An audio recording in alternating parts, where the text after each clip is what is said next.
Walang pagsubok na di mo kakayanin mo.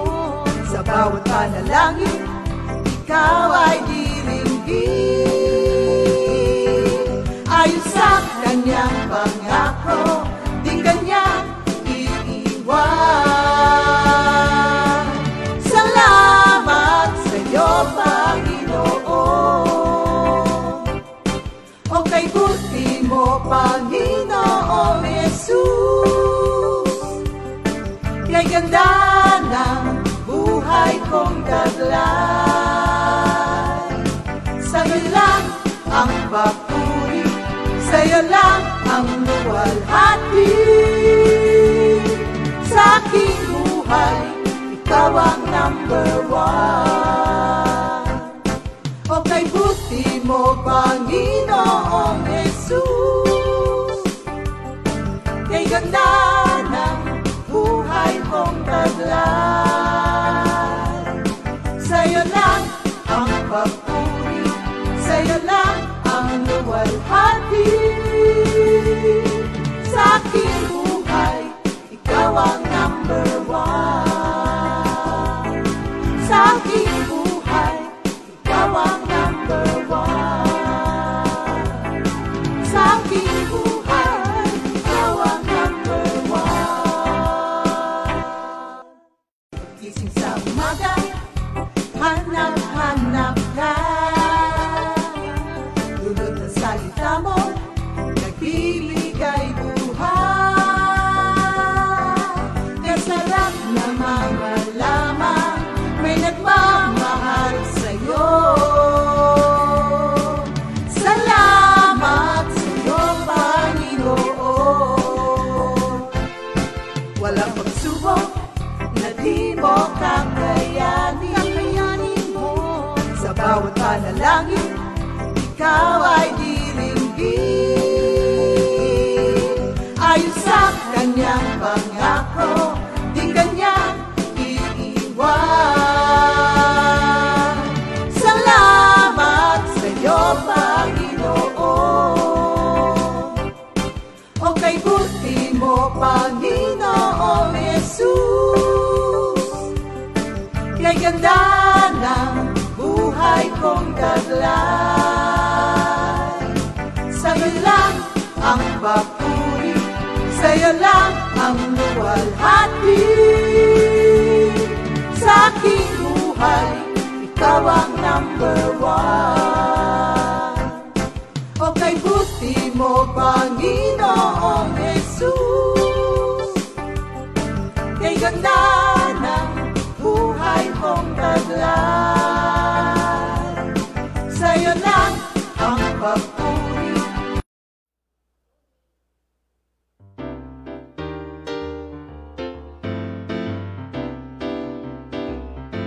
The Lord is good. The Lord is good. The Lord is good. All the time. The Lord is good. The Lord is good. The Lord is good. All the time. He forgives my sins, restores my soul. He delivers and sets me free. He forgives my sins,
kalangan. Dakila ang pag-ibig ng Diyos, di nagbabago. Katapatan niya'y walang hanggan. Tuwing umaga, ito'y bago. Laging bago. Dakila ang pag-ibig ng Diyos, di nagbabago. Dakila ang pag-ibig ng Diyos, di nagbabago. Katapatan niya'y walang hanggan. Tuwing umaga, ito'y bago. Laging bago. Dakila ang pag-ibig ng Diyos, di nagbabago. Tuwing umaga, ito'y bago. Laging bago. Dakila ang pag-ibig ng Diyos, di nagbabago. Dakila ang pag-ibig ng Diyos, di nagbabago. Dakila ang pag-ibig ng Diyos, di nagbabago.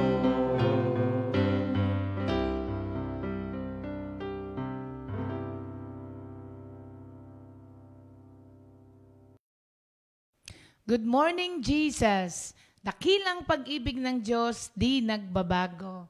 Yan, maraming salamat sa magkapatid na Brother SJ and Sister Angela sa awitin. Paalala yan sa atin po na ang pag-ibig ng Diyos ay hindi nagbabago. Magbago man po tayo, pero never ang pag-ibig ng Diyos sa atin. Thank you, Lord. At yan po ay isa sa mga common blessing that we enjoy, Christians and non-Christians, kasi ang lahat ay mahal ng Diyos. Thank you, Lord. Okay, mananalangin muna tayo, mga kapatid. Panginoon, lubos po kaming nagpapasalamat sa araw na ito na binigay niyo na naman po sa amin. Thank you, Lord, sa masarap na tulog, sa maagang paggising, sa malamig na panahon, sa magandang pakiramdam, sa katawan na malusog, masigla at walang sakit, Lord. Maraming salamat po. Salamat din po sa araw na ito na alam ko, nag-e-expect na naman po kami, Lord, ng mga magagandang bagay na mangyayari sa buhay namin ngayon dahil kasama ka po namin. At ang iyong loving kindness never ceases. It is new every morning, Lord, kaya nagpapasalamat po kami sa bagong pag-asa na dala ng araw na ito. Pangunahan niyo po kami, Lord, at mangusap po kayo sa araw na ito sa aming lahat.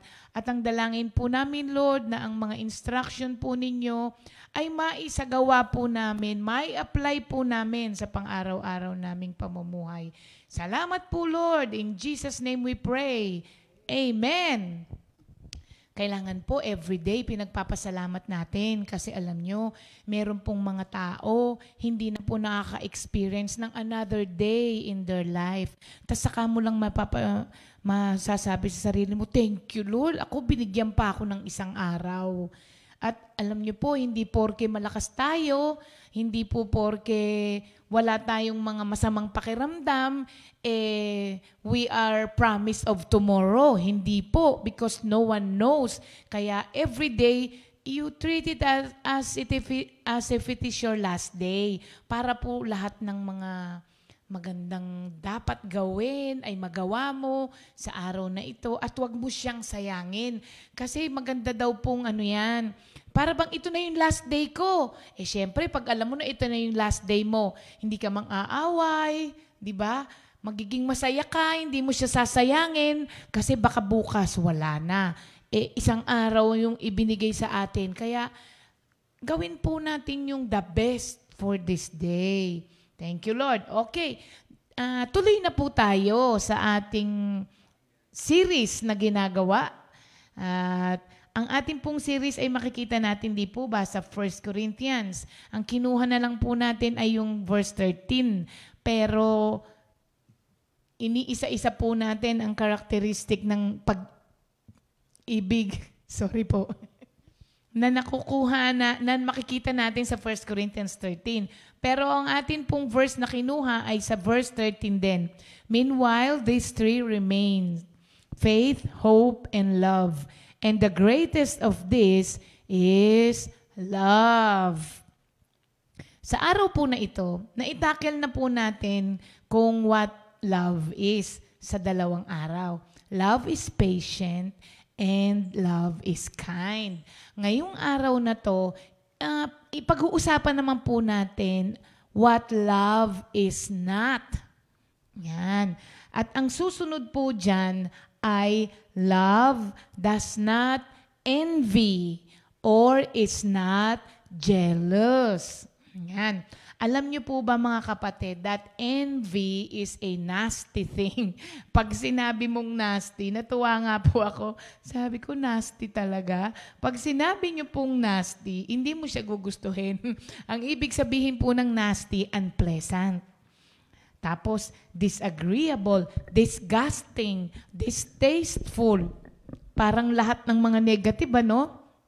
Siya nga po pala, bago po ako magpatuloy mga kapatid, para po makasama po agad kayo kasi kahapon may mga nag-game na late na.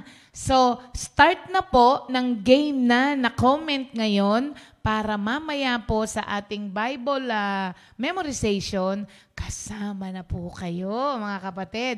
So, start commenting na po ng game na if you are game for today. Okay, sa pagpapatuloy po. So, envy is a nasty thing, unpleasant, distasteful, dreadful, awful, foul, repulsive, grabe, no? Sickening, unfriendly, inconsiderate, lahat ng mga negative, Kaya, envy is a nasty thing, mga kapatid. Why? It's destructive.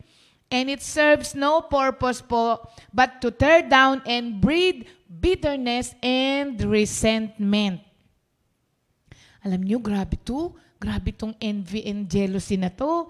Pagka nag-aaral ka, parang, gano'n, it separated people, pinaghihiwalay nito ang mga tao because it strives to destroy unity. Tinatanggal niya ang unity among brethren. Kaya tuloy, naghihiwa-hiwalay. No wonder po, sa pinaka-unang-una of what love is not, is envious. Diba? Hindi dapat envious. Kaya pala unang-una to mga kapatid. At alam niyo po ba na itong kasalanan po na ito na nagbe-breed po ng pagtanggal ng unity among believers is one of the things that God hates and cannot tolerate. Kinamumuhian ng Diyos at hindi po niya, ano yung i-tolerate sa Tagalog? Hindi niya konsintihin. Oo, ayaw niya, hindi niya kukonsintihin. Pag hindi mo kinukonsinte, ibig sabihin, gagawa ka ng paraan para maalis ito. So ayaw na ayaw po ng Diyos ng envy. This word is also the same word na ginamit po sa Acts 7:9. Nung sinabi po ng mga father of faith na ang mga kapatid ni Joseph ay envious sa kanya. That's why they sold him to Egypt, to slavery din, mga kapatid. Ang totoo, hindi man agad binenta, hinulog sa balon para mamatay. Hindi namatay. Oh. Envy po, na naiinggit sila sa sobrang pagmamahal ng tatay kay Joseph. Kasi mahal na mahal ni Jacob yung si Joseph. Dahil kasi, may edad na siya. Tapos, di ba bunso siya? So, yung pag-ibig, kinainggitan ng mga kapatid. Tignan ninyo po kung saan nag-breed yung envy na yon ng mga kapatid. Papatay mga kapatid ang resulta po nito. So, ito yung salitang ginamit. Tapos, envy rin po ang nag-motivate sa mga tao na nagpako kay Kristo. Bakit kanyo? Kasi po, dumadami na ang follower ni Lord . Marami na ang naniniwala sa kanya. Tapos, na sila na nadidisregard na dahil napapatunayan na yung mga sinasabi nila ay hindi katotohanan. Kaya po, yun ang nagsabi na, ipako. So, ibang klase itong nagagawa po ng envy, mga kapatid. Yung sinasabi ko po sa inyo kay Lord sa Matthew 27:18, He knew very well that the Jewish authorities had handed Jesus over to Him because they were jealous, ang sabi po sa Matthew 27:18. Kaya po mga kapatid, ang envy and jealousy is so destructive. Nagsisimula po yan sa mga maliliit na bagay that grow inside the dark places of our hearts. Na sa umpisa parang wala lang naman. Kaso po, lumalaki siya dun sa pinakamadilim na bahagi ng puso natin. Kaya lumalago ng kung ano-anong pang mga bagay. Sabi sa James 4:2, you want things but you cannot have them. So you are ready to kill. You strongly desire things, but you cannot get them. So you quarrel and fight. Kikipag-away na, nang aaway pa. You do not have what you want because you do not ask God for it, ang sabi doon. Pero ito ang pinagmumulan ng envy. You want things, but you cannot get them. Ngayon, sasabihin mo, grabe naman, mga extreme naman yan. Hindi naman ako maghuhulog ng tao sa balon. O hindi naman ako magbebenta ng mga tao. Oo nga po, mga kapatid, but do not be deceived. Envy can start small.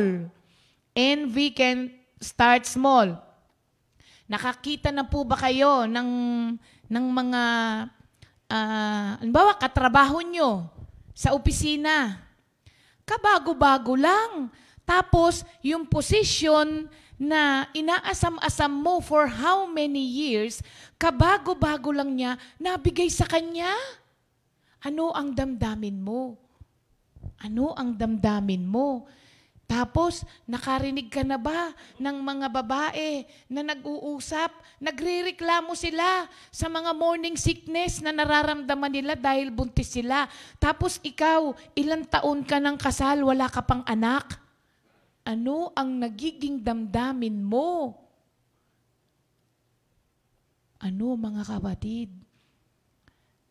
The perfect example po ng envy ay makikita po natin kay Miriam at Aaron. Alam nyo ba na isa sa mga tinitle kay Miriam, the woman whose jealousy brought judgment. Yun, isang title niya, the woman whose jealousy brought judgment. Si Miriam ay kapatid po ni Moses at ni Aaron. Magkakapatid sila, tandem po sila. They have a partnership with Moses. Dahil si Moses hindi gaanong magaling magsalita. At si Miriam is a prophetess. Ibig sabihin, isa siyang babaeng propeta. Tapos, song leader pa. Nagko-compose ng mga awitin. Nililid niya yung mga tao sa pagsamba sa Panginoon. Nainggit siya. Dahil alam niyo kung bakit? Sabi ng Diyos, kakaiba ang aking servant na si Moses. Sa kanya, makikipag-usap ako ng face-to-face. Kaya anong sagot niya? Bakit? Sa'yo lang ba nakikipag-usap ang Diyos? Ganun. Naku, mga kapatid, nakakatakot po yan. Nangyayari yan ngayon, mga kapatid. Ano po, kung kayo po ay merong mga authority over you na inilagay ang Diyos, do not fight with them, mga kapatid. Kahit na sinasabi mo, mali ang ginagawa nila, that is not your position to judge them. Ang position mo is to obey them. Ang nagja-judge ang Diyos. Pag mali po yan, ang Diyos ang magtatanggal, hindi ikaw. Huwag mong pakialaman ang ginawa ng Diyos kasi He alone can make and unmake kings. Pag you pray for them, ang ginawa ni Miriam, ganun ang salita. Imagine niyo po, isa siyang propetang babae in partnership with his brother. At brother pa niya po ang kinainggitan niya. Hindi ibang tao pa, kapatid niya. Kaya huwag tayong magsasalita ng ganun. Pagka po merong inilagay ang Diyos, sundin niyo po. Tapos kung may mga sa tingin ninyong mali, baka naman sa tingin niyo lang po yun. Baka naman sa tingin niyo lang mali. Kasi po ang Diyos, hindi siya subject sa ganun eh. Hindi po, He is above and beyond, right and wrong. Baka mamaya may ginagawa ang Diyos doon sa inilagay niyang tao, tapos ikaw ang nagiging sanhi para hindi matupad ang kalooban ng Diyos. Dahil sa kakalaban mo, kakapigil mo, kakasalita mo, kakakriticize mo, kakaano mo, ang nangyari po sa kanya, the woman whose jealousy brings judgment. Namatay. At kawawa din ang nangyari, nagkaketong, naging outcast. Imagine niyo po yun. Ganun po kasi kailangang i-deal ng Diyos yung envy and jealousy. Dahil nagsisimula sa maliit at talaga po namang lumalaki sa umaabot na sa papatay na. Akala nyo lang hindi. Bakit po may mga news tayo na nababalita na babae, pinatay ang asawa dahil nahuli ang Hindi ba? Ibang klase po ang nagagawa kasi nito. Kaya, naku, nasty. Very nasty thing talaga po ito, mga kapatid. So, hindi man po ganun ka-extreme ang mga ginagawa natin, tandaan po natin that envy starts small. Okay?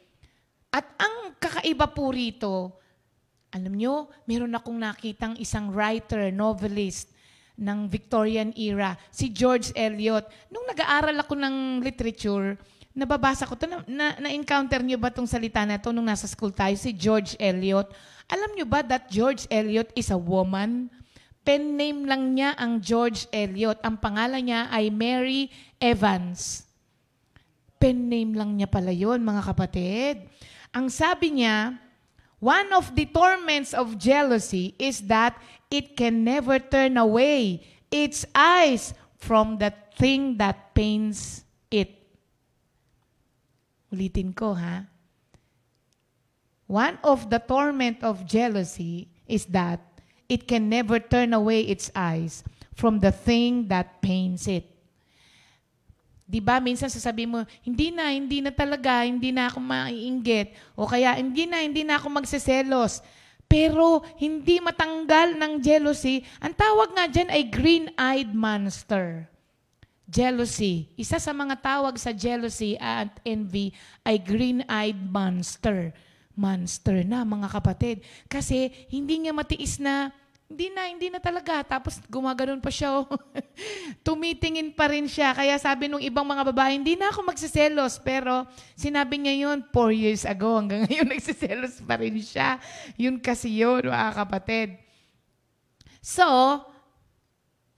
yung jealousy at envy, alam nyo, kinuha ko yung niyan yung meaning niyan. Pero bago po natin yan, yung mga moments and situations na we are under this envy and jealousy, ito po yung mga nagsabi ni Pastor lagi, di ba napapakinggan natin?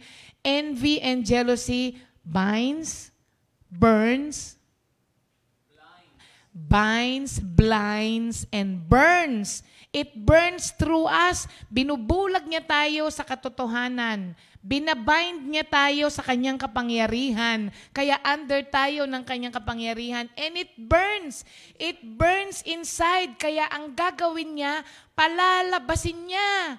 Puputok yun at nagulat ka na lang, ba't mo nagawa yun? Kasi, di ba pag nababurn ka, di ba, nasunog ka, nagugulat ka, di ba? Kung ano-ano ang nasasabi mo at talagang masasaktan ka. Kaya po mga kapatid, let us take this seriously, mga kapatid. So it burns through us. It separates us from others and it causes us to believe that lie na ang Diyos while mabait siya sa'yo, hindi siya ganyang kabait sa akin. Ginagawa niya lahat ng bagay sa'yo, pero mukhang sa akin, hindi. Yun, pinaniniwala ka niya sa ganung kasinungalingan. Sasabihin niya sa'yo, God is not for us. God is for them, but not for you. Kaya naniniwala ka naman doon sa mga ganon. So, yun mga kapatid ha. Kaya po, unang-una po ito na nilista ni Paul of what love is not. Hindi ko naman po sinasabi na tayo ay hindi na po nakakaranas nito. Actually, kaya po yan itinala ni San Pablo dahil nakita niya sa mga taga-Korinto na kahit na sila ay Christians, ay visible pa rin sa kanila ito. At hindi po porke Kristiyano ka na, ay hindi ka dumadaan sa mga ganitong bagay.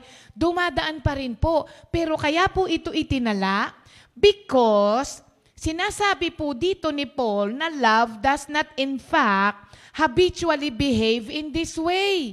Huwag mong sanayin ang sarili mo na maging habit mo na itong mga bagay na ito. Kaya pagka nagkakaroon tayo nito, agad-agad, ipanalangin natin at ibigay natin sa Panginoon para matanggal. Kasi nagkakaroon po tayo nito.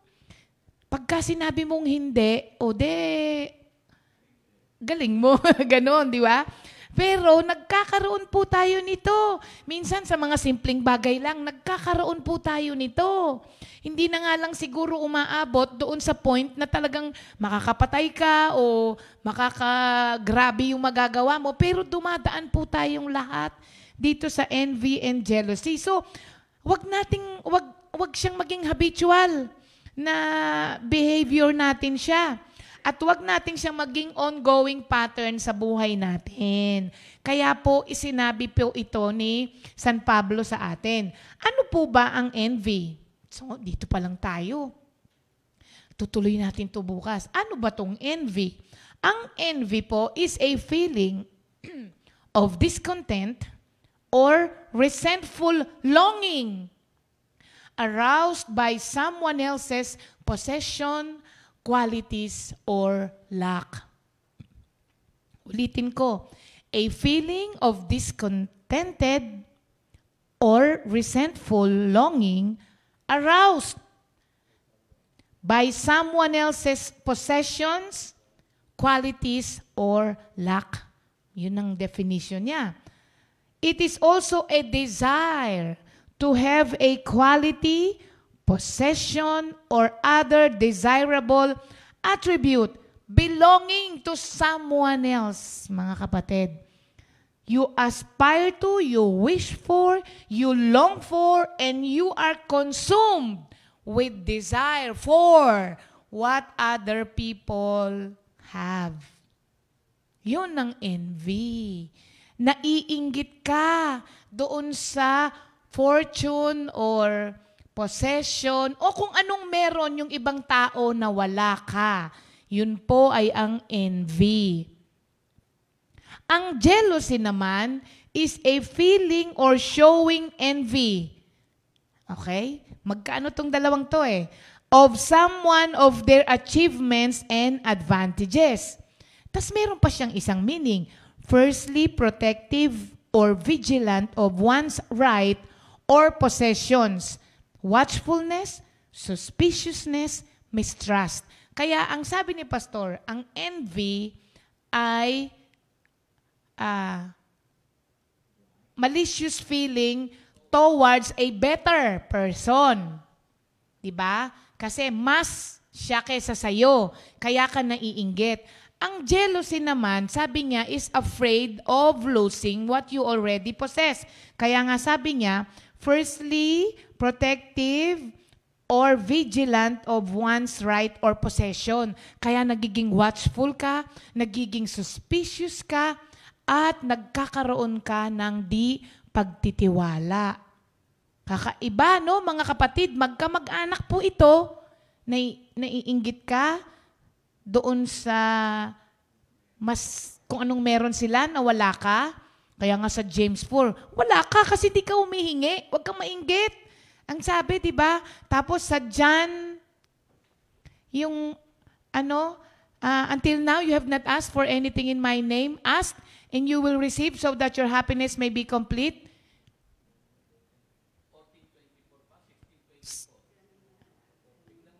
16:24 nga yata nandyan. Oo. So, pagka meron yung iba, tas gusto mo, sabi ni Lord, ask. Until now, hindi ka kasi humihingi. Inggit ka ng inggit. Sabi doon, humingi ka para malubos ang kaligayahan mo. Para hindi ka naiinggit. So, sabi sa verse 13:4, di ba? Love is not jealous. Anong ibig sabihin nito?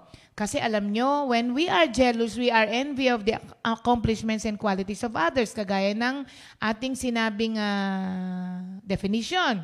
We want to have what they have. We want to be who they are. Hindi ba? Hindi tayo nasasatisfy sa atin. Jealousy, mga kapatid, is usually accompanied with resentment concerning the blessings of others. Hindi lamang to basta inggit. May kasama siyang resentment. Kaya ganun ka.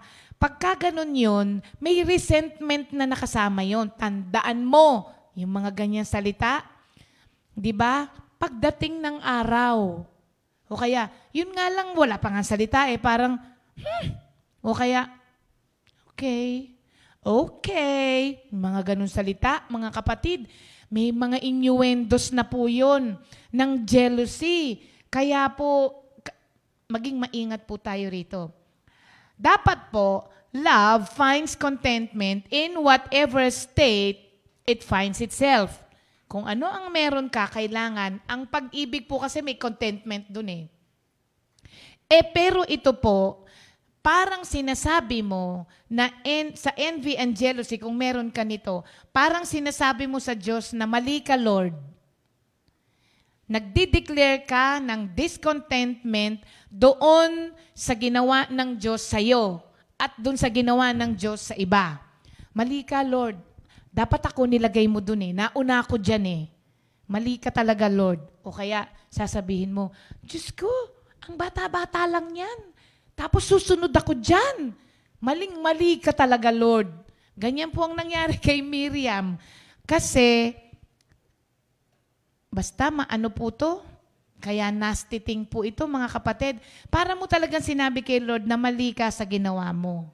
Lagi kong naririnig kay Mother yan Si Mother ang lagi kong naririnig. Bakit?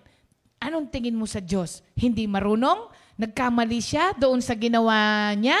Ganon. Naririnig ko sa kanya, hindi ko alam kung bakit. So, naisulat po ito ni San Pablo dahil nakita po niya sa mga Korinto that they were jealous of those in the congregation who had gifts that they lack. Sabi po ng salita ng Diyos, sa katawan ni Kristo ay iba-iba ang gift na binigay sa atin ng Diyos. Kasi kung pare-parehas po tayo, what will be of the body of Christ?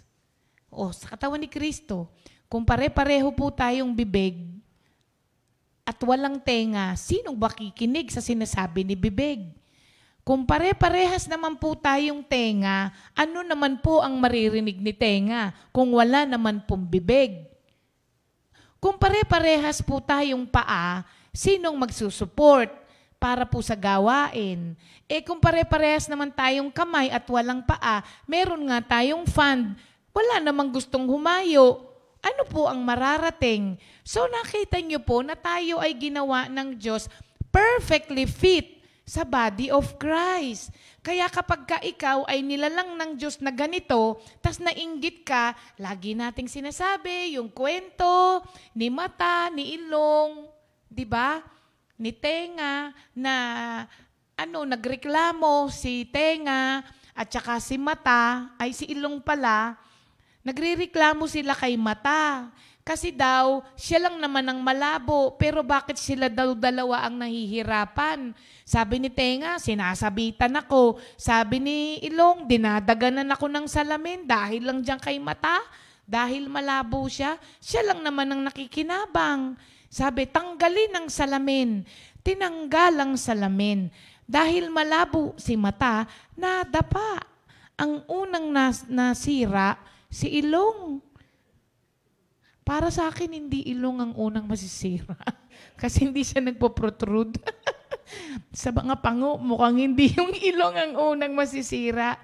Ganun po ang nangyayari. Akala kasi natin, hindi nakikita ng Diyos ang ginagawa niya kasi tayo yung nahihirapan, iba yung nakikinabang. Pero hindi pala. Yun ang nangyayari, di ba, kay ilong? Siya yung nung nadapa dahil hindi makita ni mata, siya yung unang nasira. So, ganun po ang nangyayari sa atin, mga kapatid. Bukas po kasi time na itutuloy po natin ito. Napakaganda pong pag-usapan ito. Hindi po ito para sa ibang tao, ha? Sasabihin, oo nga, ang ganda-ganda ng lesson natin. Para bagay kay ano to. Di ba? O kaya, halika rito, dali, samahan mo ako, makinig ka, umupo ka, na ang akala mo ikaw, hindi ka dumadanas nito. Hindi po. Mga kapatid, ito po ay unang-una sa atin. Pagka po nag-aaral tayo pag nag-aaral ko ng ganito, lagi kong chinecheck talaga yung sarili ko. Kailangan aaminin mo na meron ka. Kasi pag sinabi mo na wala, ayun yun, kasama po yun pala. Sige, bukas na natin ituloy. Kung paano maaalis ito sa atin. At yun po ay kasama. Kaya, pag may mga ganito, bibigyan tayo ng panahon ng Diyos na i-search po natin yung ating puso, yung ating isip. Baka may tinatago ka. Ngayon pa lamang, patay na.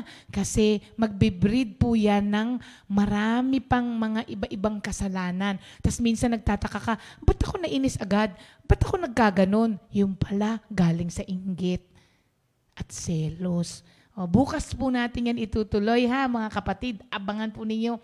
Magandang pag-usapan ito, lalo na po sa mga mag-aasawa na may problema pagdating po sa part na ito. Kaya thank you, Lord, sa ating lesson. So, marami na po ba ang sumagot ng game na? Ay, inuna ko na nga. Nasabihin kanina yung game na. Ang dami, 5 po. Yung pong ating, yung atin pong, youth edition ay tuwing Sunday lang natin magagawa because may klase ang mga bata. So talagang pang Sunday lang po siya. Tapos, meron po tayong special participation ng mga kids.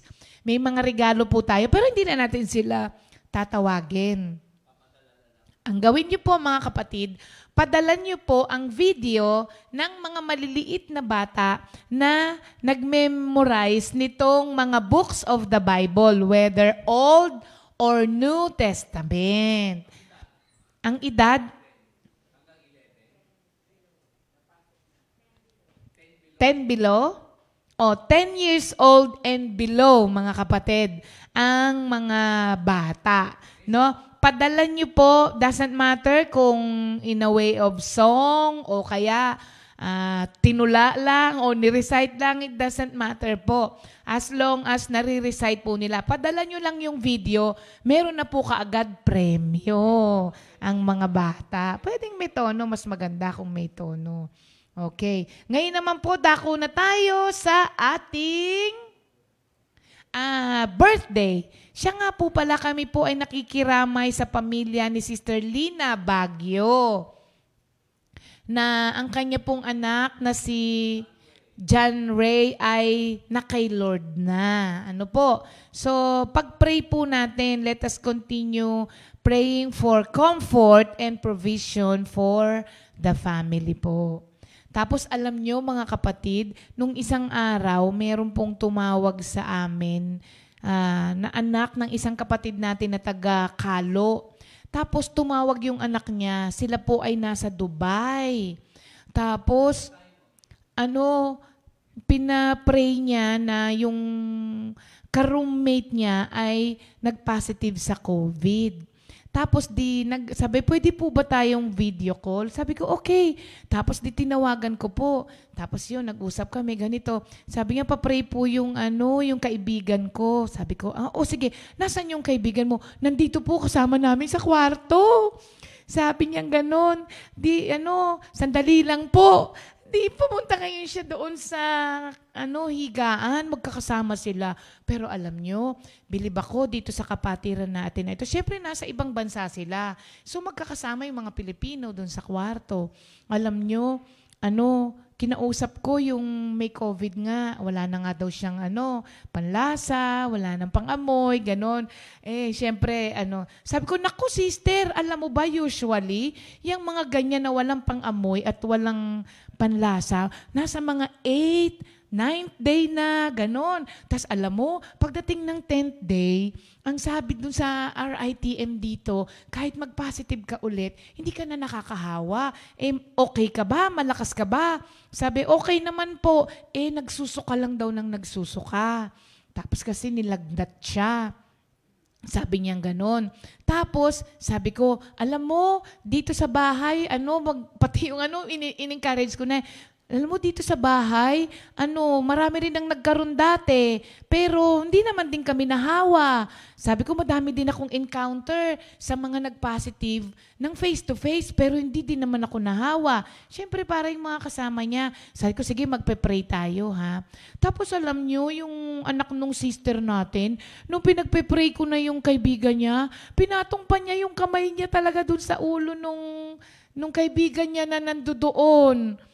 Tapos alam mo, sabi, di okay na yon. Sabi ko, pagpe-pray namin kayo for protection. Sabi ko kasi magkakasama kayo dyan tapos ang nangyari po, nung hapon, nag-message siya. Sabi niya, sister, thank you Lord po. Ang laki po nang nagawa talaga nung prayer dun sa kaibigan ko. Nawala daw yung depression ng kaibigan. Tapos nung hapon daw, niyaya nila daw mag-exercise, sumama na daw sa kanila. Tapos sumiglat, parang lumakas na daw yung loob. Tapos, nagpe-pray daw sila na kung paano daw lalagyan ng partition, hindi kwarto, nasa isang kwarto sila Parang bunker siya Di ba may mga double deck? Kung paano nila isasara. Una nagpe-pray lang sila for provision. Tapos alam mo nung hapon daw, thank you Lord daw, kasi nabalitaan yata ng Dubai, siguro parang sa kanila yung DOH nila, ganon. Tapos kinuha na daw yung kaibigan niya.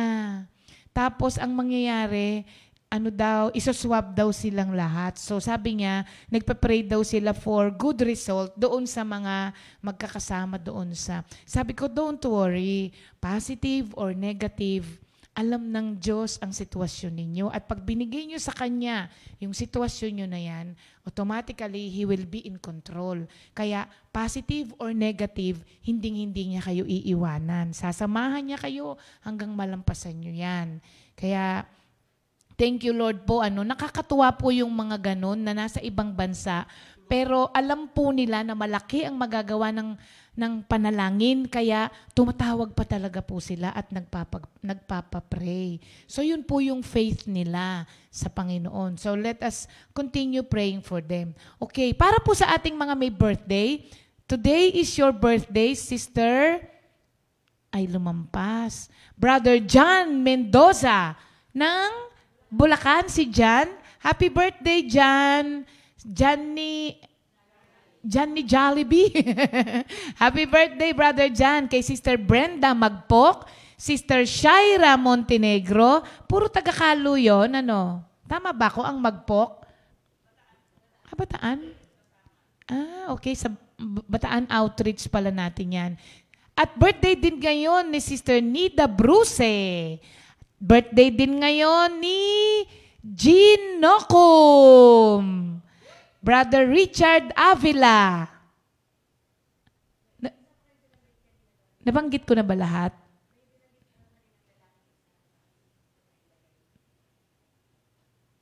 Nakalimutan ko na din. Ayan. Alam niyo, si Sister Sally kasi yung assign dyan sa happy birthday. Kaya nalilito kami ngayon sa mga may birthday. Mga kapatid, nakalimutan man po naming banggitin ang inyong pangalan, pero alam ng Diyos. Kasi siya ang nagtakda ng araw na ito na i-celebrate po ninyo ang inyong mga birthday. So, happy birthday to you! Amen. At sa atin pong memory verse of the day, Beloved, let us love one another. For love is of God, and everyone who loves is born of God, and knoweth God. He who does not love does not know God, for God is love. Parang hindi sigurado. Beloved, let us love one another. 1 John 4, 7, and 8. Ayan. Magandang memorization kasi kasama yung scripture niya dun sa Ayan na, dako na tayo sa ating memory books of the Bible. Alam niyo, dumadami na ang mga nakaka-memorize. Thank you, Lord. Yan? Victory for Christians ang ma-memorize ang books of the Bible. And for today, ikaw ang mabe-bless, Sister Judith!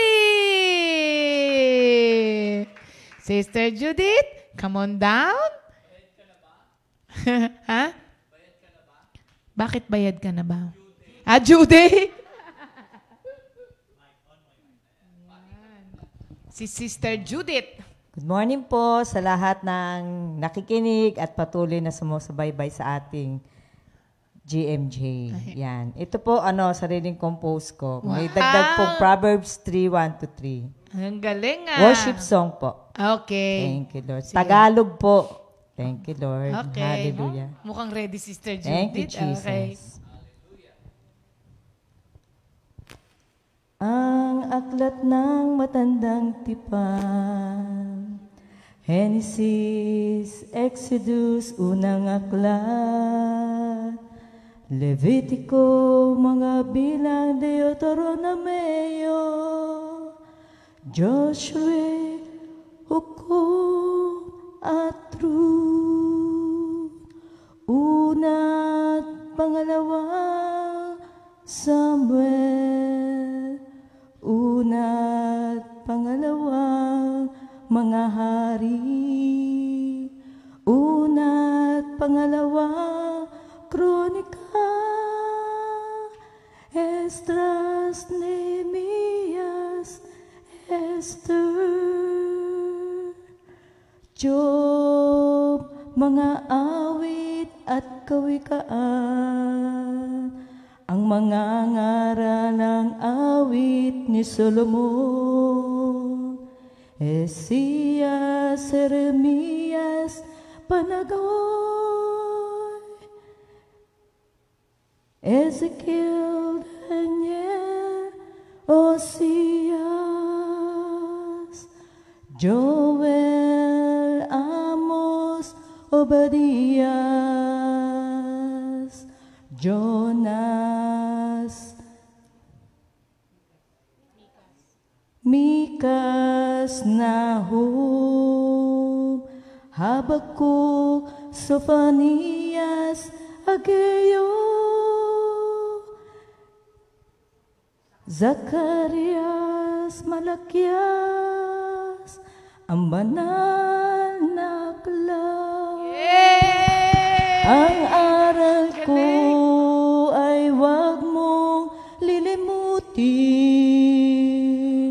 Utos ko'y sa isipan itanim. Pananalig at katapatan, wag mong tatalikdan, upang ang buhay mo'y magtagumpay. Ang aral ko ay wag mong lilimutin. Utos ko'y sa isip ay itanim. Pananalig at katapatay, wag mong tatalikdan, upang ang buhay mo'y magtagumpay. God bless you. Thank you, Lord. Yay! Ang galing naman yung kay Sister Judith. Ang hirap ng Tagalog. Oo. Tapos, di ba may... Wait lang naman. Wala na akong wait lang. Oh, grabe yung ano, no, yung kay Sister Judith. Ayan, ang kay Sister Matagal Judith. ko na po na-memorize. Oh. Yan, thank Tsaka you, Lord. sariling tono niya yun. Tapos maganda kaya yung dagdag niya. Dahil meron siyang dagdag na awitin, may dagdag din siya. Ayan. Thank you, Lord. O, syempre, di ba? Wala nga siyang mali eh. Tapos may dagdag pa. Kayo ba may dagdag? Kayong kahit nga may kulang kayo eh, minsan okay pa din, di ba? Pero siya may dagdag. Oh. Pero yung salita ng Diyos, huwag niyong kukulangin o dadagdagan. Thank you, Lord. Ang galing naman nun, Sister Judith. At hindi siya nag-call out a husband. Oh, palagay ko mas memorize niya kaysa kay Minister Andy o parehas kayo? Oh, English daw kay Minister Andy. Wala na tayong time. Oo, wala na tayong time. Okay. Ngayon naman po sa mga kapatiran natin na nag-game na. Wow, madami-dami. Brother Jojo Rosilio ng ating Mendez, Sister Mel Lalog ng ating Lipa, Minister Ali Bernardo ng ating Pangasinan, Brother Rick Orias ng ating Padre Garcia, Sister Minchi De Leon ng ating Kainta, Brother Wally Sanyosa at kasama daw si Waljun ng ating QC, si Inday Jamie Hapin ng ating Bohol, at si Papang ng ating Kainta Rizal. Spin the wheel, Jam.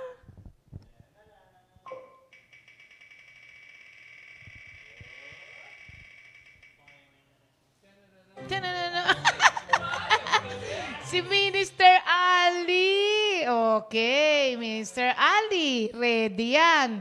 Alam nyo, umalis siya. Oh, bakit parang hindi siya naka-online? Hindi siya naka-ano sa akin eh, oh. Wala siyang green. Minister Ali, wala kang go. Hindi, pagka walang green yan, wala. Minsan nagre-ring? Pwede ba tanggalin yun? May settings ba na pwedeng tanggalin yun? Para hindi nila alam na online ka, ganon? Ayan na, meron nga. Ikaw may ginawa ka, ha? Good morning. Alam niyo si Minister Ali. Umalis siya ng Monday ng umagang-umaga, nakamotor. Tapos, pagdating niya doon ng 11:30 yata o dumating na siya, nag-message siya agad sa akin. Balik na raw yun. Sagot niya, I miss Comfy BF already. Ayan. Si Minister Ali, siya po ay kinwarantine. Naka-quarantine siya ngayon sa ating worship center kasi pala sa norte, pagka 72 hours kang nawala, pagbalik mo, quarantine ka. Kaya, na-memorize niyang mabuti kasi na-quarantine siya. Ayan. Minister Ali, good morning! Good morning po! Good morning po sa lahat! Kamusta ka na? Quarantine ka ba dyan? Maayos naman po, maayos naman. Quarantine Thank pa you, rin? Lord. Quarantine pa rin? Game na po? Quarantine ka pa rin? Quarantine ka pa din? Opo, quarantine pa rin po hanggang February 14. Ay, ang tagal. Opo, 2 weeks. Paano yan? Sabi mo, gusto mong pumunta rito sa Valentine's? Pray lang po, pray. Pagkatapos ng quarantine mo, alis ka uli. Pagbalik mo, quarantine uli. So, kailangan, 72 hours lang. Balik agad. Okay. Minister Ali, ready ka na? Ready na po. Okay. Go! Yes, thank you, Lord. Ang tema po nito ay tungkol sa pagtatanim. Genesis, Exodus, Leviticus, Numbers, Deuteronomy, Joshua, Judges, Ruth, 1 Samuel, 2 Samuel, 1 Kings, 2 Kings, Chronicles 1 and 2, Ezra, Nehemiah, Esther, Job, some Proverbs, Ecclesiastes, Song of Solomon, Isaiah, Jeremiah, Lamentations, Ezekiel, Daniel, Hosea, Joel, Amos, Obadiah, Jonah, Micah, Nahum, Habakkuk, Zephaniah, Haggai, Zechariah, Malachi. Thank you. Ang galing ah! Madali pala yung tono na yan, ano? Oo. Dahil malayo ka, padala na ang GCash. Wala siyang GCash. Meron! Congratulations, Minister Ali! Glory to God. Ayan. Bye po. Hindi na, babe. Wala nang oras. Minister Ali! Request ni Pastor, ulit daw. Nagandahan siya sa tono mo eh. Bahay kubo yung bahay kubo. Bahay kubo daw yun. Kasi sabi mo pagtatanim tapos 'di ba? Akala talaga namin magtanim ay di biro. Mali nga naman, Genesis, Exodus. Ulit daw. Okay. Ready? Genesis, Exodus, Leviticus, Numbers, Deuteronomy, Joshua, Judges, Ruth, First Samuel, Second Samuel, First Kings, Second Kings, Chronicles 1 and 2, Ezra, Nehemiah, Esther, Job, some Proverbs, Ecclesiastes, Song of Solomon, Isaiah, Jeremiah, Lamentations, Ezekiel, Daniel, Hosea, Joel, Amos, Obadiah, Jonah, Micah, Nahum, Habakkuk, Zephaniah, Haggai, Zechariah, Malachi. Hey! Meron talagang Habakkuk. Ganon talaga siya, Minister Ali, no? Para daw madaling matandaan. Habakkuk. Markers sa songs daw ang tawag doon. Ayan. Thank you, Lord, Minister Ali, at congratulations. God bless. Ayan po si Minister Ali, mga kapatid. Nag-e-enjoy siya kahit na naka-quarantine siyang mag-isa sa ating worship center. Yan. Thank you, Lord. Okay, mga kapatid, alam niyo po ba na mako-consider po nating accomplishment yan? Kasi hindi lahat ng tao nakakayanan yan. Kaya naman, pero hindi lahat ng tao ginugusto. So, accomplishment po yan. Gustuhin nyo na, mga kapatid, para kasama naman po namin kayo.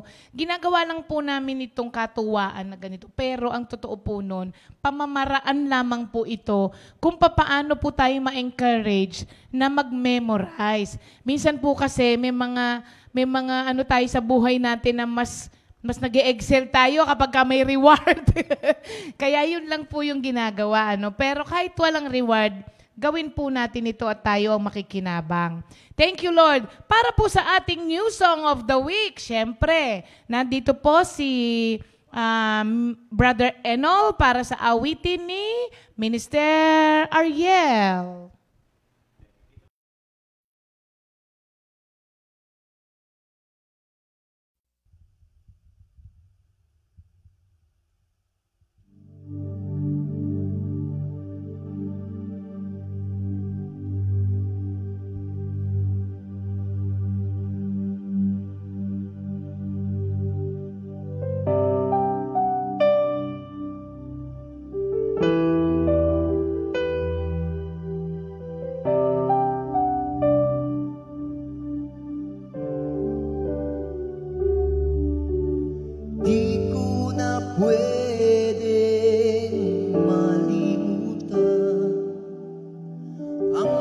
pag-ibig na iyong inilaan, magbuhat sa krus nang ikaw ay lumisan. Tunay na pag-ibig ang iyong iniwan. Jesus, ikaw lamang ang tanging Diyos. Nasa kasalanan ko'y tumubos. Ikaw ang nagbigay sa akin ng pag-asa. Ang buhay ko'y napuno ng sigla. Jesus, kailangan kita. Wala na akong mahiling pa. Pag-ibig mo'y aking nadarama. Kahit sa gitna ng problema.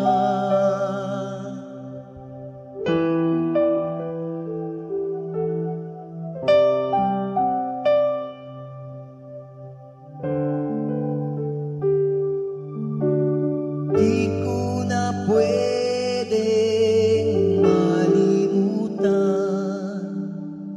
ang pag-ibig na iyong inilaan. Magbuhat sa krus nang ikaw ay lumisan. Tunay na pag-ibig ang iyong iniwan. Jesus, ikaw lamang ang tanging Diyos. Nasa kasalanan ko'y tumubos. Ikaw ang nagbigay sa akin ng pag-asa. Ang buhay ko'y napuno ng sigla. Jesus, kailangan kita. Wala na akong mahiling pa. Pag-ibig mo'y aking nadarama. Kahit sa gitna ng problema. Huwag mo kong iwan, huwag pababayaan. Yan ang sampo ko, O Jesus.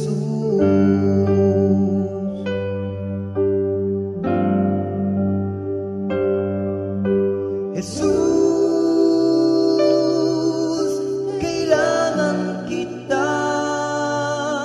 Wala na akong mahiling pa.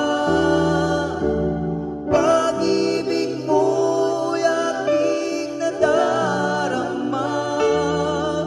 Pupurihin, sasambahin kita.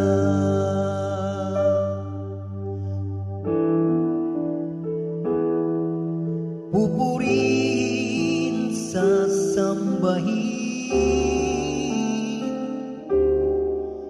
kita.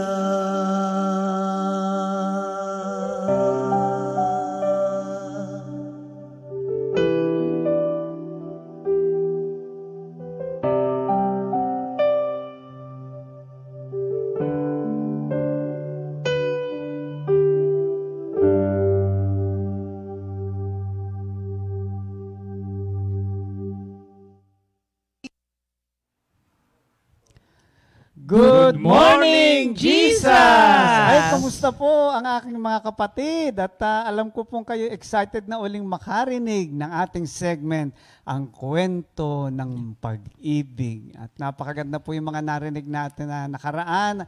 I'm very sure God has given us instruction and God has continuously inspiring us. So ang mahalaga lang po ay 2 tengang makikinig at 1 pusong handang tumanggap. No?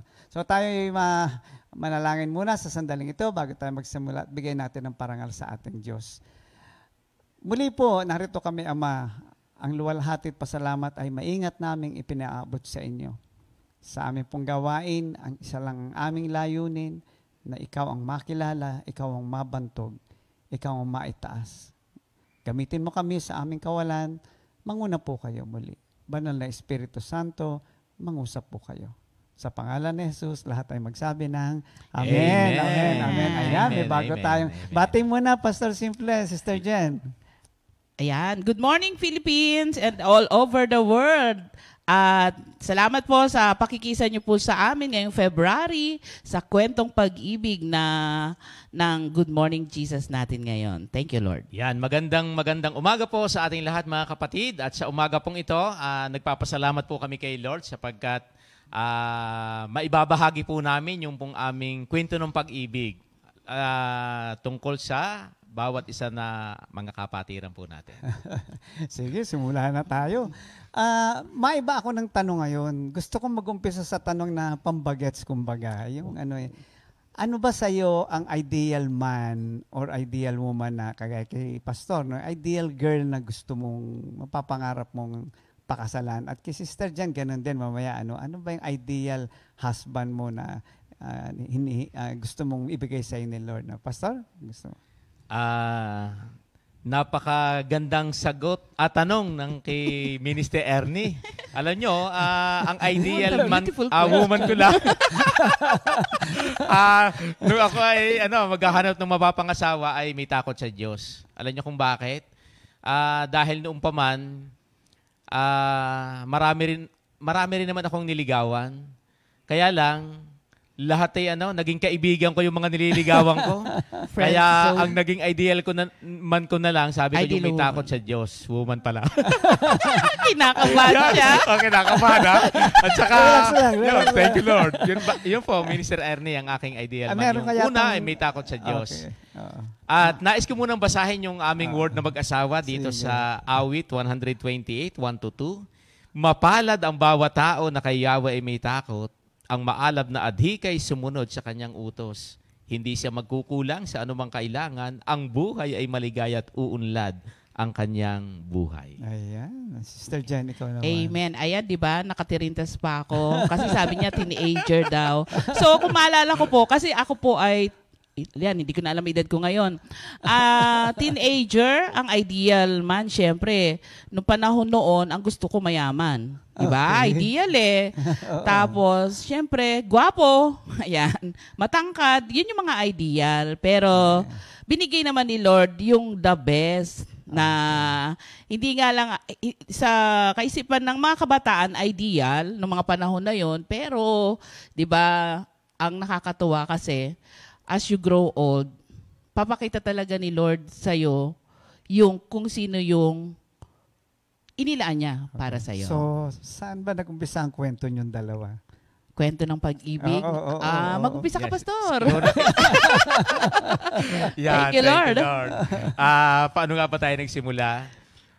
Nung mapunta ako dito sa Comfy, siyempre, nagtitingin-tingin na rin dahil noong nagtitingin-tingin na rin ng mga ideal man. Ideal woman. Ideal woman. Babaero po si Pastor Simple. Na siyempre, katulad yan na nabanggit ko kanina, yung lahat ng nililigawan ko nung wala pa ako kay Lord, ay lagi na lang sabi sa akin, friends na lang daw kami. Kaya yun nga, naging ko na lang. At nung panahong yon, ang naging sabi ko na lang, sige kung sino na lang yung gusto ng mame at saka ng daddy. Pero okay, bago na dating yon, nagligaw na ako kay Sister Jen, 1991. Okay. Tapos ano nga bang sunod? 1993. 1993. Tapos, 1997. Ay, hindi ka na naligaw na 97. Ikakasal na. Okay.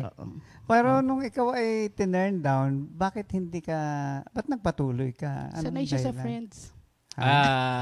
Yun nga. Aywan ko nga ba kung bakit, siyempre, naghahanap-hanap din kaya siguro wala nang makita. Wala choice. Wala nang makita.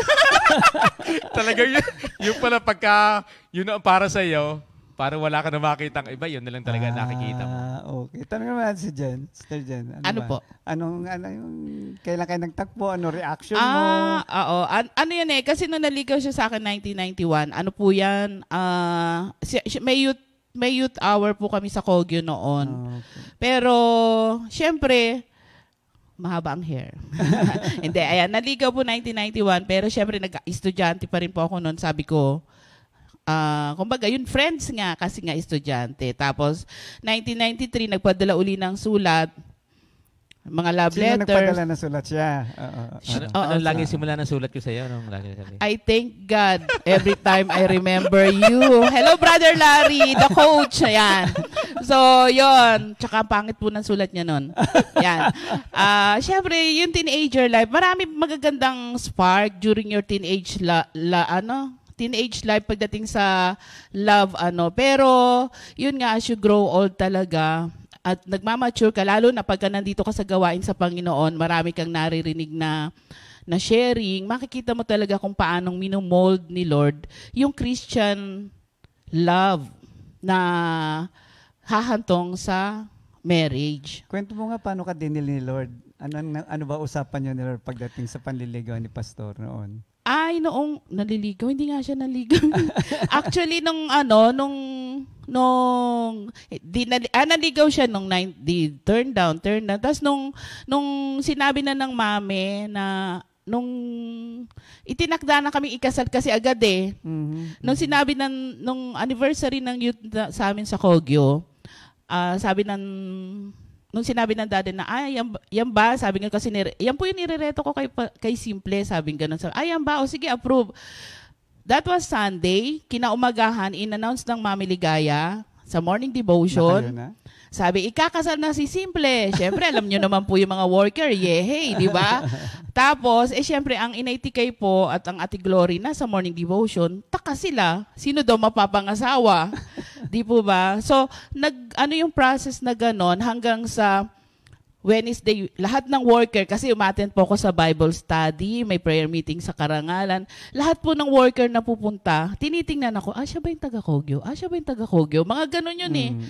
Tapos, yun nga, sabi ko, bakit sila nakatingin? Kasi may in-announce nga daw. Yun. So, sa madalit sabi, na-arrange yun ng ganon, nung mga panahon na yon na kailangan mong makinig kay Lord. Yung proseso. So, sabi niya, paano yan? Sabi ng tatay, paano yan? Ipinamalita na. Ang tatay Pidring, yung biyanang kong lalaki, dumating ng Sunday. Kasi naibalita na sa kanilang ikakasal. Kaya lumuwas ang tatay. Nagkita po kami, nagkita kami sa Greenbelt. Meron ka bang word na tinanggap kay Lord tungkol kay Pastor? Actually, oo nga. That was December 31, 1996, nung mag-pray ako kay Lord. Alam kong mag-aasawa ko kasi meron akong word, Genesis 2:18. Okay. Hindi mainam na mag-isa ang isang tao. So sabi ko, makakapag-asawa ko. So, kasi nung previous na yon, syempre may boyfriend ka tapos nag-break kayo. Iniisip mo, hindi ka na makakapag-asawa, ganun. May word ako. Tapos yun nga, nung time, yun yung Genesis, makakapag-asawa ako. At nung time na yun, sabi ko, sige nga, Lord, gusto ko pong makita yung mapapangasawa ko kasi baka mamaya sinusungitan ko eh. Yari ako, di ba? Mapapangasawa ko, kapitbahay pala namin kung ganon. So, yun yung prayer ko noon. At nakita ko nga yung mukha niya. Kung ano yung aura ni Pastor Simple dun sa araw ng kasal namin, yun yung nakita ko dun sa panaginip. Kaya so, hindi ka nagdalawang isip na tumugon dun sa word na binigay sa'yo ni Lord na si Pastor Simple talaga para sa'yo? Ay, naku po. Sabi ko, Lord. Sige. Sabi ko, Lord, magpapakabait na po ako. Wag lang po siya ang mapangasawa ko. Magtitino na po ako. Wag lang po siya mapapangasawa ko. So, mga ganon. Ano nangyari? Paano nabago ang iyong kaisipan? Yung may mga dealings kasi si Lord eh. Kasi nag-aaral ako noon. Yung lagi kang nagpipray kay Lord, ang pinakahuli, kasi laging sinasabi ng mami, kailan kami mamamanhikan? Kailan kami mamamanhikan? Yun lang laging sinasabi ng mami. So, from January, March, April, May, yung June 15, imagine niyo po yun na, June 15, namanhikan sila. Bago mag-June 15, ang prayer, ang sabi ko, Lord, mag-enroll pa po ako. Pagka naka-enroll ako, hindi ako magpapakasal. Ganun ganun yung sitwasyon. May kondisyon kang binigay kay Lord. Oo. Tapos, sabi, di syempre, mahirap buhay namin. Mama ko naghahanap ng Haima.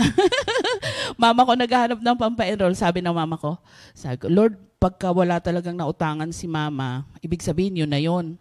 Wala nga nautangan, sabi ng mama ko, Jing, wala talagang pampa-enroll. Sabi ko, patay, hindi ko masabi sa mama ko na yun yung ano namin condition eh. Oo, ni Lord. Kaya nung sinabing walang pampa-enroll, sabi ko, ay, eto na yun. Saka ako nagsabi sa papa ko na pamamanhikan sila nga. That was June 15 na namanhikan sila. Sabi ng mami, pag hindi daw natuloy sa amin, sa Bulacan siya tutuloy sila sa Bulacan eh. May reserve. May reserve ang mami sa kanya. Okay. So, yun po yun. Along the way nga, na kapag may ugnayan ka sa Panginoon, yun ang naging ano ng relasyon ko sa kanya. So, nung kayo ay, siyempre, nagsama na kayo, ano yung isang tanong ko si Pastor, ano isa o ano may mga qualities ni Sister Jen na nakita mo na talagang mas lalo mo siyang na-appreciate, mas lalo mo siyang namahal? Ano yung mga bagay na nakita mo sa kanya? May nakita ba ako sa iyo? Wala. Kaya nga nagpataba ako eh. Kaya nga nagpataba ako para makita mo eh. Yan. Thank you, Lord. At nung mula, alam nyo, pagka ikakasal pa nga lang kami, sabi ng mami, doon kayo titira sa Lipa, doon sa bahay ni Pastor JB. Kaya, yun, hindi namin talaga naranasan na mamian ng kaming dalawa. Dahil yung talagang lahat provided talaga ni Lord. Yung lahat ng ano. Siyempre, doon namin nakita na, siyempre, basta awa ng Diyos, pag nagluluto naman, naluluto naman yung mga niluluto. Basta huwag ka nakala magharap ng masasarap na luto. Basta niluto sa kanin. Yun. At nakita ko na talaga naman, siyempre, noon naman panahong yon, siyempre, kalimitan sa mga prayer meeting naman kumakain eh. Dahil may mga prayer meeting nga kami noon eh. Kaya ang lasa ko sa niluluto niya, masarap lahat. Ay, hindi. Bumili pa nga ako ng cookbook. Kaso mo yung niluluto ko, hindi niya nakakainin kasi galing na sa prayer meeting. Di na ako nagluto. Di ba, bawas trabaho. Sa bagay. Ganun kami noon eh. Pero paano niyo mas nakilala ang bawat isa? Paano nyo mas nakilala ang bawat isa, Sister Jen? Ako, kasi nga, hindi kami magkakilala. Yun na nga. Nagkasal na lang kami. Ang desire ko talaga, actually, nung dalaga pa ako, nakikita ko kasi palagi yung mga mag-asawahan, yung may trabaho, sa gabi lang uuwi. Ang isang heart's desire ko rin kasi, kapag ako nag-asawa, gusto ko, lagi akong kasama ng asawa ko. Okay. So, yung ano na yon, dahil gusto ko nga laging kasama, yan, lagi nga kami magkasama sa prayer meeting. At saka para makilala ko siya, kung ano yung gusto. Actually, nakilala ko siya pag nagpe-prayer meeting eh. Bakit? Doon niya sinasabi. Yung, halimbawa, nakikinig ako sa prayer meeting, yung sharing, di ba, pag nagtuturo, doon niya sinasabi, sabi ko, ay, nanigarilyo rin pala to. Di ba yung mga ganon? Ay, nagiinom din pala to. Yun yung mga ganon. Tapos, doon ko rin nalaman na hindi pala siya mahilig sa sinangag. Yun, di ba? Kasi hindi naman talaga kaming, wala kaming, ang tawag nun, yung period, engagement agad kasal eh, ganun eh. So, ang isang naging foundation ko, yung makikilala ko siya sa pamamagitan ng kanyang pagsasalita. Kaya pagka nasa prayer meeting, lagi ko nakikinig, doon ko hinuhuli, yun, ganito pala siya, ganito, ganon. Anong best quality ni Pastor na talagang nagustuhan mo? As a husband? Yung nagpapatawa lagi. Yung meron silang humor. Sense of humor. Oo. Konting kibot, tawanan. Kaya nung bagong kasal kami, na dun muna kami, yung 2 weeks ba yun sa Batulaw tayo? wala kaming ginawa doon kundi tumawa ng tumawa. Kasi konting kibot nilang magpinsan, puro tawanan. So kahit may problema, magaang kasi may sense of humor. Oo, yun. Narinig ko nga kay may narinig ako na yung marry a man that can make you laugh. Oo. Ayan, si Pastor naman, ano yung quality ni, kanina ko pa tinatanong, hindi pa sinasagot. Ano yung quality ni Mrs. na? Yung pinaka-quality na gustuhan mo sa kanya? Yan, ano na siya noong mag-asawa naman kami, ano ito ano bang tawag doon? Payat pa siya noon. Kaya nagustuhan ko. Tsaka mahaba ang buhok. Mahilig din ako, brother, sa mga mahaba ang buhok. Kaya pala naman nagtitirintas ng isa. Yun, tsaka nakita ko rin siya na sa ugali niya, anong gustong-gusto mo ugali niya? Sa'yo, sense of humor. So napapagaan kahit na anong problema. Pero sa kanya, ano nagustuhan mo na sabi mong unique sa kanya? Ano din siya, nakita ko rin sa kanya, maalalahanin din siya noon. Bakit gano'n? Ngayon malilimutin na. Hindi pa tapos Noon, ngayon. Okay. Maalalahanin siya noon. Tsaka ngayon, tsaka mapagmahal din. Yun ang nakita ko rin sa kanya. Ayun, okay. Isa pang gusto kong malaman din, siyempre, iba yung kayong dalaga at binata Ano yung transformation sa sarili mo na ngayon ay may asawa ka na, tapos nagkaanak? Ano yung nakita mong sa iyong pagsunod sa Panginoon at pakasal kayo, nagkaroon kayo ng pamilya, ano yung mga bagay na na-develop sa iyong pagkatao bilang isang Christian? Bilang isang taong Kristiyano na dati ay hindi mo na nagagawa, pero ngayon nung ikaw ay nalagay sa ganyang kalagayan, meron ka pang nasumpungang ibang bagay na nakita mo sa buhay mo. Sinong gustong unang sumagot dyan? Ako daw, nag-iisip kami ngayon. Yun nga, actually ready naman talaga ako sa pag-aasawa kasi syempre may mga classmate kasi ako nung na maagang nagsipag-asawa at meron mga advisors. So nung ako na yung nag-asawa, makikita mo talaga kasi ang heart's desire ko, ayokong mamyanan. Ayokong tumira sa biyanan. Ayoko rin tumira sa side namin. Gusto ko kaming dalawa. Sinagot naman ni Lord yun. Kasi nga, doon nga kami, unang tinirahan namin, kina Pastor JB na bahay, kaming dalawa. Tapos nung nagkaanak na kami, nung may mga anak na kami, sabi ko, Lord, may mga anak na kami. Gusto ko yung kami uli. Pinatira naman uli kami sa Dasma. Ang nakita ko talaga na na-develop sa Christian life ko, lalong na-develop, yung pagbuo ng pamilya na may takot sa Panginoon. At yun nga, kasi ang naging time lagi namin, prayer meeting Kaya yung buong buhay namin sa loob, yung buong buhay namin simula noon, nasa prayer meeting. Actually, 1 month pa lang ako nakakapanganak, sumasama na ako sa prayer meeting. So, buong buhay talaga namin, nasa paglilingkod sa Panginoon. So, from time to time, hindi namin, kasi sa gawaing bahay, masipag naman po siya. Masipag siya maglaba, masipag siya sa... kumbaga, yung kaya niyang gawin, ginagawa niya. Yung hindi niya naman kaya... Ikaw ang gawin. Oo, mga ganon.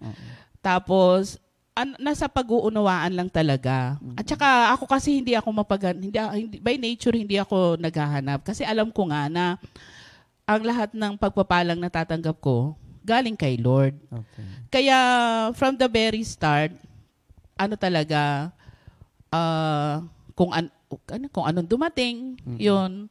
So, siguro ang kagandahan lang, nai-encourage lang ako kasi nga naiintindihan ko na kaya kami pinag-isa to build each other up sa pagiging Kristiyano. Okay. Nakita ko nga yung sinasabi mo na spiritually mas lumago kayo, no? Lalo na kayong dalawang magkasama. Si Pastor naman, ayan.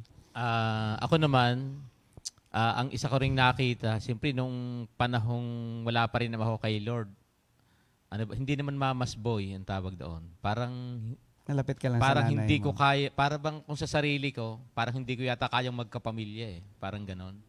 Pero yun, ang nakita ko, yun nga, katulad nga nung kaya pala. At yun naranasan ko dito na, yun nga, katulad ng sinasabi naranasan nga namin na talagang nung mag-asawa kaming dalawa, kami lang dalawa talaga. Kaya nakita ko talaga doon na itinuro talaga ng Panginoon. Kaya mahalaga talaga. Kaya nga nung mga panahong yun, ang lagi ko sinasabi, yung gusto ng leader, yung mapapangasawa ko. At yun nga, at ang isang nakita ko naman talaga, tinuro lahat sa amin, yung mga bagay na parang hindi ko kayang gawin. Natutunan ko talaga. Kaya... pag hindi ko na napaputi ang labahin. Ano raw? Yun lang. Ano raw? Si Sister Wife, hindi anong maglaba yan hindi ako hindi ko kaya magpaputi ng labahin. Kaya minsan pagka sabi ko, sabi niya, ano ba sinasabi ko sabi noon? niya, ang galing ng inay magpaputi. Di iuwi natin sa inay siya maglaba. Di ba? Walang ka-problema. Ganun kami noon kaya walang away. Wala nang away. Ay, matanong ko nga pala. Pagka kayo dumating sa isang mabigat na problema o may pinagdadaanan, paano nyo hinahandle itong mag-asawa? Ano ba mabigat? Wala. Wala ring mabigat? I mean, anyway, something na parang siyempre, kung kagaya bago, nung mas mga challenging. nakako. Paano kayo bilang mag-asawa, hinaharap para sa ito? aming mag-asawa, parang siguro yung pinakamabigat na lang na naranasan namin noong noong mga nagsisister wife sa panganay namin kay Brother SJ.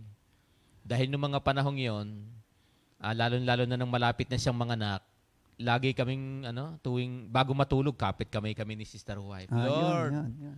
Normal pong panganganak. Yung bang parang may faith ka na normal. Tapos pagdating ngayon ng abnormal. Noong kapanganakan niya, 3 araw naglilibor, kaya sabi ng doktor, cesarean. Parang medyo bumagsak ang balikat ko, Lord, parang hindi mo yata kami sinagot na. Yun lang. Pero sa bandang huli, pinakita rin naman sa amin ni Lord na yun, napakaganda. Kaming mag-asawa, pag kami mga problemang ganon, yung bang walang sisihan, lagi na dinadaan lang namin sa prayer. Kaya yun ang isa kong natutunan. Kaya pagka doon sa mga mag-asawa, hindi pala pwedeng daanin sa init ng ulo, kundi dadaanin mo talaga sa prayer. At wala naman talagang imposible pagka yung mag-asawa na nagkaisa sa panalangin. Jan, gusto mong dagdagan? Meron ka idadagdag? Ang pundasyon talaga yung relasyon mo sa Panginoon. Kasi pag punong-puno ka ng tiwala kay Lord, hindi ka niya talaga pababayaan. Lagi siyang may magandang resulta sa mga nangyayari. Katulad nga nun, ang prayer namin mag-normal pero naging cesarean. Nung naging cesarean, di rin naman kami naghanap ng pera kasi si Lord din yung nag-provide. Diba? So, ipapakita rin talaga ng Lord sa'yo na tumutugon siya sa panalangin, yes. Tapos, pagka hindi yun sa expectation mo yung tugon niya, meron pa rin siyang mga blessings na darating na magbibigay sa'yo ng kagalakan. Kaya sa buhay mag-asawa, katulad po sa amin, ang pundasyon po namin palagi, yung relasyon namin sa Panginoon na una, individual relationship nga, yung kung gaano mo kakilala si Lord. Pangalawa, yung encouragement na yan, hindi magpapabaya si Lord, napatutunayan na natin to. So, ang napakaganda sa buhay mag-asawa na kasama si Lord, may mga challenges na dumadating, pero si Lord pa rin yung magbibigay ng triumph. Actually, nakaka-bless yung inyong pamilya dahil share nyo naman ano ba yung mga blessings ninyo na masasabi mo bilang mga isang mag-asawa na patuloy na nagpapasakaw sa Panginoon. Ano ba itong mga tinatamasan yung blessings sa mga anak ninyo o sa ano pa man? Ayan. Binigyan ng cue si Pastor. Yeah. Thank you, Lord. Ang isa po naming blessing kay Lord, meron ho kaming 2 anak sa mga hindi po nakakaalam. Meron ho kaming 2 anak. Isang babae po at isang lalaki, si Brother SJ po at saka Sister Angela. At yun po yung blessing ng Panginoon sa amin. Awa po ng Diyos. Nakatapos na po ng pag-aaral yung aming panganay na si Brother SJ. Tapos sa ngayon naman po, yung aming pong pangalawa ay nasa 3rd year college pa lang po. Pero nakita po namin na talagang hindi naman po kami pinagkukulang ng Panginoon. Ngayon po, alam naman natin ang pangyayari, lockdown, pero awa po ng Diyos pagdating ng pagbagbabayad po kami ng tuition fee ng anak namin. Awa po ng Diyos. Hindi po nagkulang talaga ang Panginoon. Ano yung natanggap ni Brother SJ nung mag-graduate siya? Cum laude. Cum laude. Cum Ano laude. po siya? Cum laude po siya. Cum laude. Sa, Cum ano po laude siya? lang Sa naman. PWU po nag-aral. PWU. Thank Jen. you. Bachelor of Science in Applied Music. Actually, naturuan, iba rin kasi may pundasyon kay. Kasi nga, syempre, yung mga anak mo, gusto mo rin maganda yung ano. Kaya, nung naging scholar si SJ, saka namin na ipasok sa private, yung pangalawa. So, balance din sila. Yun yung mga blessing na talagang, sabi ko nga sa mga anak ko, anak, alam mo, ang pagpapala talaga galing kay Lord eh. Kasi kung ano yung dinidesire natin, ibinagkakaloob talaga. At yun nga, yung pinigyan siya ng pagkakataon na full scholar sa PWU, talagang pamasahe lang po ang at yun kasi yung heart's desire din ni SJ, na pagka ako nakapasok dito, papasukin mo si Angela dun sa Christian school, doon sa pinagpasukan niya. So, awa po ni Lord, naka 4 years din si Angela doon sa Christian school na yun, na private school. So, parang ganun din na yung provision ni Lord talaga, dumadating at dumadating dahil nga doon sa pagsunod mo sa Kanya. Ano ba, ano ang expectations niyo bilang mag-asawa? Sa coming years, ano ba ang mga inaasahan niyo pa? Makapag-serve kay Lord ng marami pang pagkakataon kasi ako talaga personally fulfilled ang life ko sa pagsiserve ko kay Lord. Lahat ng desires ko pinagkakaloob ng Panginoon. Kahit sumakay sa eroplano, di ba? Pinagkaloob talaga ni Lord. Sabi ko, sasakay din ako dyan. So, nakasakay nga po ako. Yung mga little things na gusto mo, ibinibigay talaga sa ni Lord. Kaya, ang gusto ko, looking forward, as for me and my family, we will serve the Lord talaga. Thank you, Lord. Alam nyo, nakakatuwa kasi kung iba tatanungin nyo, sasabihin yan, magkamal ng ganito, pero nakakatuwa po, kung ano nga ang laman ng puso, ay siyang lumalabas ang huso, sabi nga nila. No? Pero, ayan, napakabilis nga ng oras. Final word, ano po bang ma-advise ninyo? No? Lalo na yung mga nakikinig sa atin ngayon, may mga dinadaanan, o nag-iisip na mag-asawa, o manligaw. Ano ba sa mga lalaki, ano ba mabibigay mong tip, Pastor Ale? Yan, Pastor Simple. Yan, ang masasabi ko lang po, lalo na po doon sa mga naghahanap pa na mapapangasawa, ang maipapayo ko lang po ay maghintay, manalangin. Yun po, sapagkat kapag may tama talagang panahon, pag ang Diyos ang nagbigay, hindi po pwedeng magkamali. Yes. Talagang hindi naman perfect naman, pero masasabi ko po na maligayang ibibigay ni Lord para sa atin. At doon pa po sa mga magulang, talagang ang sekreto lang talaga yung patuloy na panalangin at pagkakaisa. Ano man ang sitwasyon sa buhay, sabi nga kinakailangan na doon yung prayer. Amen. Sister Jen? Ayan. Sa mga kabataan na gusto mag-asawa, hingi kayo ng word kay Lord. Yan, yun talaga yon. At yun nga, sasagutin naman ni Lord yun. Kaya lang yung iba sabi, ayaw doon nilang humingi, baka nga daw sumagot si Lord. Ayan. Pero ang maganda, wait for the perfect timing of the Lord. Kasi God has His time for everything. At kapag yung timing na ni Lord, walang ka-struggle. Kung meron man kaming mga flaws sa husband and wife relationship namin, sa family namin, siguro due to environment, due sa mga sobrang pagod. Pero at the end of the day, inaayos ni Lord ang puso para pagising mo uli sa umaga, makakapag-serve ka kay Lord ng may kagalakan. Amen. Mga kapatid, ilan na yung series na narinig natin. Nakikita niyo yung kamay ng Diyos sa bawat nagsalita. May similarities no? So yun po yung pattern na nais ng Diyos na sundin natin sa ating love life, sa ating family life, at tunay na pinakamayaman ka kapatid pagdating sa pagsunod sa ating Panginoon. At hindi matatapos ito nang hindi aawit ang mag-asawa. Siyempre, bago mag-closing prayer si Pastor. No? So, ayan, kay assist kay ni Minister Arnold sa inyong awitin.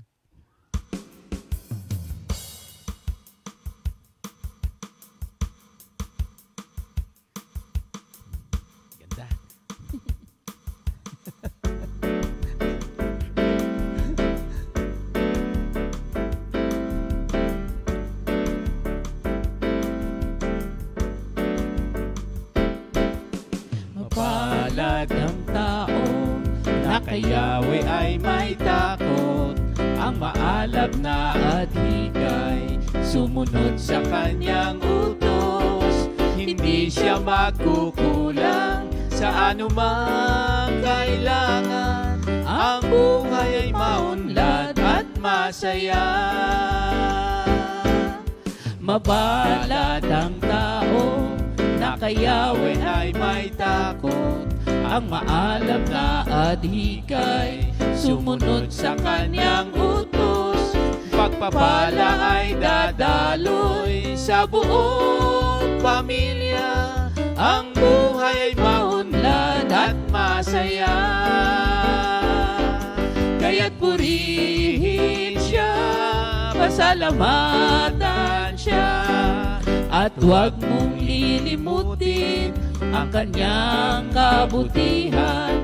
Kaya't purihin siya, pasalamatan siya, at huwag mong lilimutin, at huwag mong lilimutin, at huwag mong lilimutin ang kanyang kabutihan.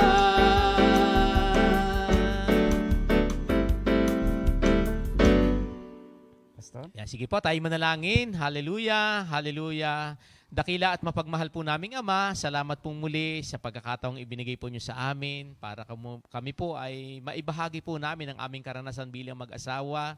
At tunay po, Lord, na napakasarap po na ang buong pamilya ay naglilingkod para sa inyo. Kaya Panginoon, dalangin po namin sa mga kapatiran po namin na nawa po doon sa aming naibahagi ay makapagdala po ito ng kaunting mga aral sa kanila upang sa ganun po sa aming pamumuhay bilang mag-asawa na naglilingkod sa Panginoon, tunay po na hindi po kayo nagkukulang. Lahat po ipinuprovide po ninyo, ang sekreto lang po ay sa pamamagitan ng pagsunod po namin para sa inyo. Muli po, Lord, salamat po at alam po namin na sa oras na ito may maganda pong nangyari sa aming lahat. Salamat po. In Jesus' name. Amen. Thank you, Lord. Next time, magkita po ulit tayo. Magandang umaga po sa ating lahat. Magandang umaga God bless us all. Thank you, Lord. 2 Timothy 2:2.